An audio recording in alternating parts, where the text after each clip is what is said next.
How's it going, guys and girls? Hope you guys are having a great week. So we're back today again this month with another What Do We Know So Far video in my series. This one is going to be on A Way Out, which is developed by Hazelight Studios, a small team of developers in Sweden, and is going to be published by EA as part of their Originals program dedicated to funding small independent games. It is actually the first game released under the Originals program coming out this year.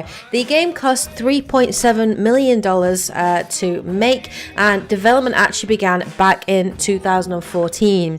Now, this game is set for release on the 23rd of March and will be available on the Xbox One, PS4 and PC. It is developed by Josef Fares, who is a very renowned writer and director, and is probably most famous for directing the Brothers: A Tale of Two Sons game a couple of years ago. Now, I would have to say that everything I've seen of Josef Fares, all the interviews, particularly his interview at E3, he's an incredibly likable guy. And what I loved about his interview was just how passionate he was about this game, and that he was determined to try something new and wanted to bring something new to the gaming industry. The philosophy behind the game is that the team wanted to create a fully cooperative game that is unique and different. And I think Joseph actually said, if you find another game out there like this game, you can go ahead and break both his legs. So it's an action adventure game played in the third person perspective, but what's really unique about this game is that it can only be played either online or locally in split screen co-op mode between two players. So there will be no single player mode available at all, which has never really been done before. I don't think I've seen any game where that's not been an option. Ferris has said that he'd prefer for people to play it locally, sat on the couch together, because that's kind of his vision of it, that you can sort of play and enjoy the experience together. But you can play online as well. A really nice feature with it as well, because they want to encourage people to play with their friends and play cooperatively, is that two people do not have to own two copies of the game. If you buy the game, you can actually use what's called a Friends Pass when you buy the game to play the game online with any of your friends. So I would assume you send them an invite or something like that, and they can download the game to their console, jump in and play it along with you. It has no dropout feature as well, so the idea is that you both play it together. It's not a drop in, drop out kind of scenario.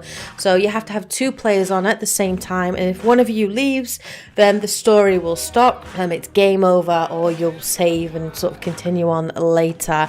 That's generally the premise of it. Now, the gameplay looks very unique. The whole split screen dynamic of it looks really unique as well.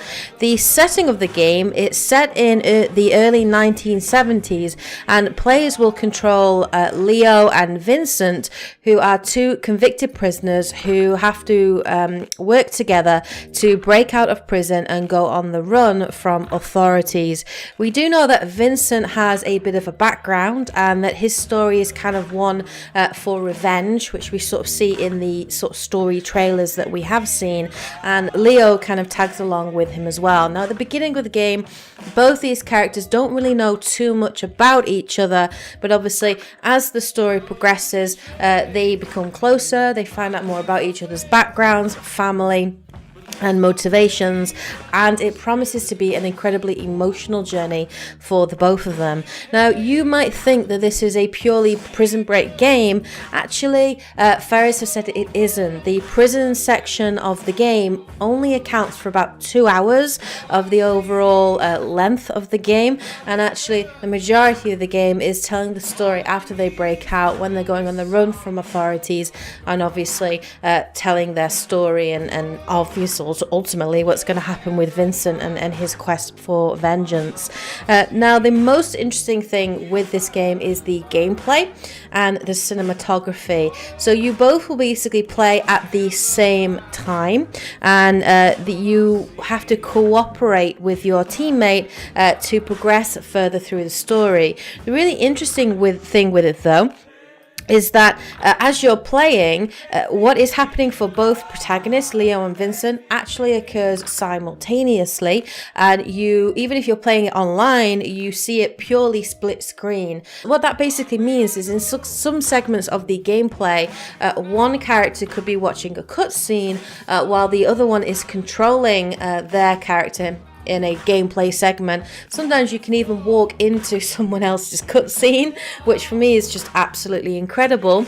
And that's basically the idea, is that you get the story of both characters. There will even be sections in the game when both characters are in completely separate locations, but you'll be able to see sort of what's happening to both of them. Now, how that's going to manage in terms of gameplay, for me, my concern is that you'll become distracted by the cutscenes, and instead of sort of playing your segment as you would expect people to be doing, you'll sort of just stand still while you watch the cutscene of the other character, because if you're like me, you're not going to want to miss out on that story and miss out on something really cool that's happening. So it'll be interesting to see how they actually sort of handle that.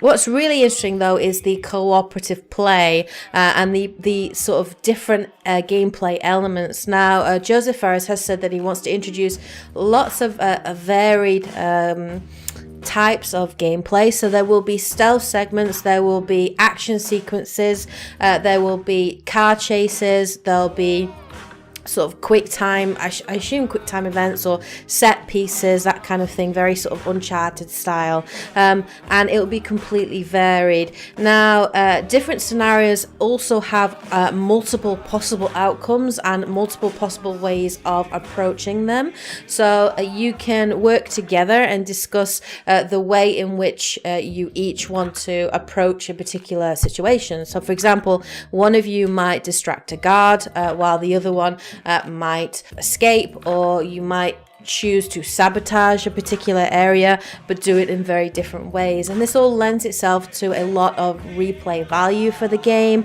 There will also be NPCs that you can interact with, and there will be optional dialogue choices that you can make with these NPCs. Now, how these NPCs react to you will depend very much on who you're playing. So if you're playing Leo, we're told, is sort of a lot more hot-headed, he's younger, and therefore NPCs are going to react to him very differently than they will with Vincent, who's a lot calmer, more logical, older, a little bit more experienced. As well, how they react to situations and what happens in situations will differ as well, and how they respond to these dialogue choices. So again, it's all sort of lending itself to that kind of replay value, so to speak, as you're playing through it. But I love the cinematography. I love the whole split screen gameplay, and the style of it is really, really cool. I love the setting of 1970s. We've not had too many games set in the 1970s, so it'll be interesting to really go to that era. And of course, Joseph Fares is well known for producing and writing some fantastic games. You know, Brothers: A Tale of Two Sons was a phenomenal game, and A Way Out promises to be equally amazing. Now, of course, it is published by EA, and as you all know, I am boycotting EA at the moment, and it is for this reason that I'm kind of up in the air about whether I'm going to buy this game. Now, it is an indie title, and the price for the game at release is only £24.99 in the UK, though I have seen it in some shops online for £21.99. It's not a massive game, and I do really want to support Hazelight Studios because it looks like they're trying to do something really different. But again, I'm reticent just because of the fact that it's connected to EA, which is such a sad situation to be in. I'm not going to pre-order and buy the game on release. I'm probably going to wait to see what reviewers say about it and make sure that it doesn't have sort of microtransactions and anything like that involved in it, because if it does, I'm probably not going to touch it, because I cannot support anything now that has microtransactions, loot boxes, or anything like that. So I guess I'll be waiting to see if any of you guys play it and what you generally think of it. But I did want to do a what do we know so far video on the game, simply because it looks so interesting and it's new and different, and I like to support that. Anything where indie developers are trying to do something new, push the boat, try something different, I'm all for that. So I wanted to obviously give you guys a little bit of information about it. I wanted to showcase it on my channel on here because I think Hazelight Studios deserve that recognition. They've put a lot of hard work, a lot of time, and a lot of passion into this game, and it deserves some sort of recognition for that. But that is basically everything that we know so far about A Way Out.